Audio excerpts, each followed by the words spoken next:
अस्सलाम वालेकुम नाज़रीन, यहाँ पर आपको एक ब्रेकिंग न्यूज़ से आगाह करते चलें। बाबर आजम 2021 में ज़्यादा 50 प्लस रन्स बनाने वाले बैट्समैन बन गए। इससे पहले अगर आप हमारे चैनल पर न्यू हैं या पहली बार विजिट कर रहे हैं तो चैनल सब्सक्राइब करें, साथ दिए गए बेल आइकन को ऑल पर कर दें, शेयर करें, कमेंट करें ताकि हर नई आने वाली वीडियो आप तक बआसानी पहुंचती रहे। तो नाज़रीन चलते हैं वीडियो की तरफ। कौमी क्रिकेट टीम के कप्तान बाबर आजम 2021 में सबसे ज़्यादा 50 प्लस रन्स बनाने वाले बैट्समैन बन गए।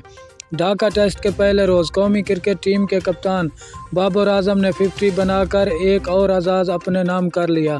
बाबर आजम 2021 में सबसे ज़्यादा 50 प्लस रन्स बनाने वाले बैट्समैन बन गए। पाकिस्तानी कप्तान ने 2021 में इंटरनेशनल क्रिकेट में 3 सेंचुरियां और 13 50s बनाई। मोहम्मद रिजवान 2 सेंचुरियां और 12 50s के साथ दूसरे नंबर पर हैं। भारत के रोहित शर्मा 2 सेंचुरियां और 9 नेट सेंचुरियां समेत 11 50 प्लस स्कोर के साथ तीसरे नंबर पर हैं। जनूबी अफ्रीका के ओपनर मार्करम 1 सेंचुरी और 9 नेट सेंचुरियां समेत 10 50 प्लस स्कोर के साथ चौथे नंबर पर हैं। जबकि भारतीय कप्तान विराट कोहली रवां साल 10 नेट सेंचुरियां के साथ 5वें नंबर पर हैं।